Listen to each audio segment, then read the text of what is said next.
The first U.S. deportation flight to Venezuela in years flew from Texas to Caracas on Wednesday, part of the latest approach by the Biden White House to tighten border control.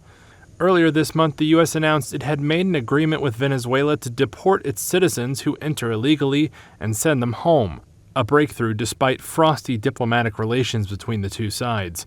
About 130 Venezuelans were deported, according to U.S. Immigration and Customs Enforcement. Corey Price is the senior official in charge of the removal operation. These are the consequences for entering our country unlawfully.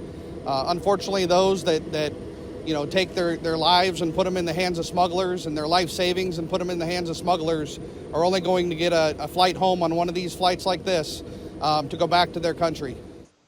In September, Washington said it would grant temporary deportation relief and access to work permits to nearly 500,000 Venezuelans who arrived on or before July 31st. Later, authorities decided those who came after that date would face deportation. The Venezuelan government has said it will care for repatriated citizens. On Wednesday, Venezuelan state TV showed the plane's passengers receiving medical checks and being registered by immigration officials.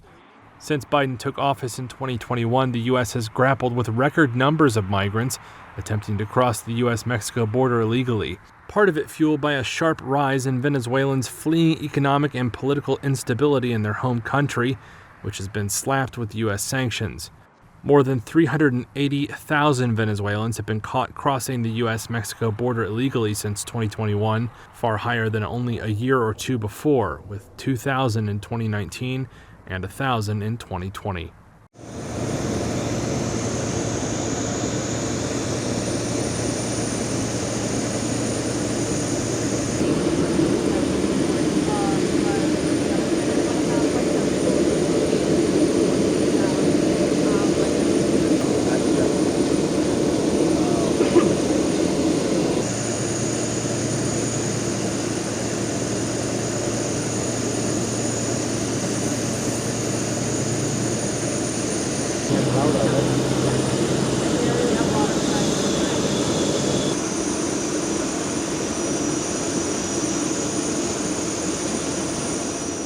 What you see behind me today are some of the flights that we fly out every single week, sending people back to Central America and Central and South America, as well as Venezuela now. These are the consequences for entering our country unlawfully. Unfortunately, those that take their lives and put them in the hands of smugglers, and their life savings and put them in the hands of smugglers, are only going to get a flight home on one of these flights like this to go back to their country.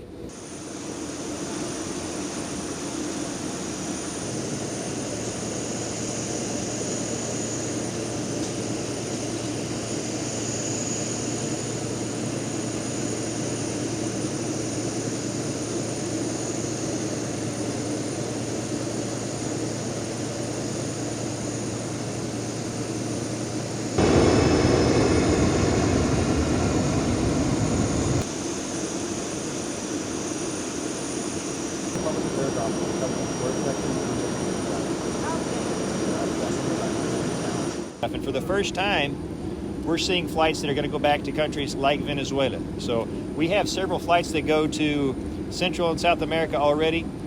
Now we have flights that are going to take people that come from countries like Venezuela back to those countries as well. I'm here to try to retire.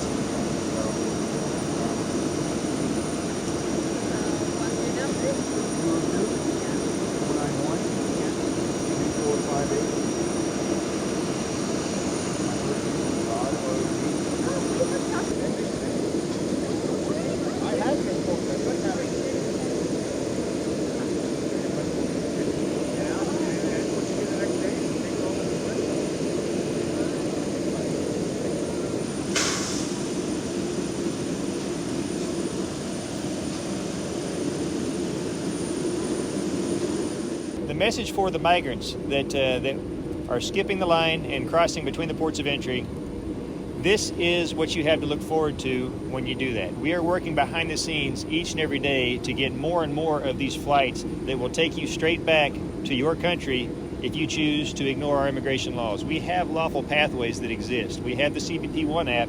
We have ports of entry that will take your application for admission and allow you to come into this country the right way.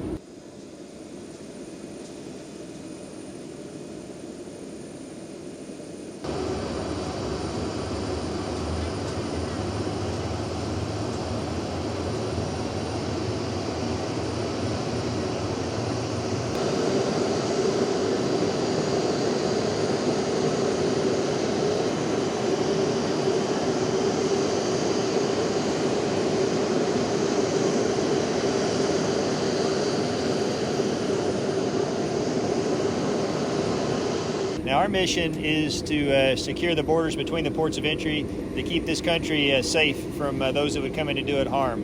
And unfortunately, when somebody chooses to enter the country illegally, other than at an established port of entry, that takes us off of task. Not only is it a danger to the people of this country, but it's a danger to those migrants as well, because they're putting themselves in the hands of the criminal smugglers and cartels that are just making money off of a bad situation.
Public affairs officer, Customs Enforcement Section.